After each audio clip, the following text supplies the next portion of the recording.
আজকের রবিবারের রেসিপি হলো সর্ষে পোস্ত চিকেন কষা। প্রথমে আমি কড়াতে একদম দেখছো কালো জিরে দিয়ে দিলাম, তেল ঢালছি।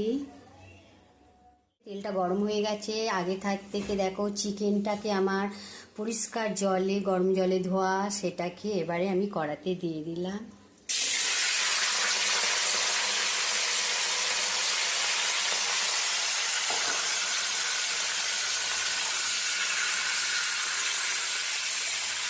তো দেখছো একদম ভাজা ভাজা হয়ে গেছে। তো আমি আগে থেকে মিক্সারে দেখো কাঁচা লঙ্কা, পেঁয়াজ, রসুন, আদা, সর্ষে পোস্ত দিয়ে মিক্সার একেবারে করে নিয়েছি, সেটা ঢেলে দেবো।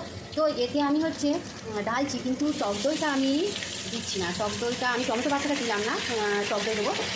তো নুন দিলাম, গুঁড়ো দিলাম, হলুদ গুঁড়ো দিলাম। এটা না একদম কড়াতে লেগে যাচ্ছে। এবার দেখো টক দই এক বাটি আমি দিয়ে দিলাম। আমি জল দিয়ে দেবো এবারে। দেখো অল্প জল দিতে হবে, অল্প। একদম হয়ে গেছে দেখছো তোমরা। এবার একটু স্বাদ মতন আমি গরম মশলা দিয়ে দিলাম। দিলে আমার সর্ষে পোস্ত চিকেন কষা হয়ে গেছে। মনে হচ্ছে, দেখেতে মনে হচ্ছে খুবই ভালো লাগবে।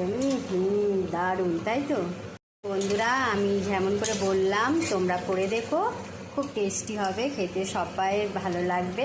আর এটা গরম ভাতে তো ভালো লাগবে, তো লুচিতে, পরোটা, যা দিয়ে খাও না কেন, রুটি দিয়ে সবটাই খেতে খুব ভালো লাগবে। করে দেখো তোমরা।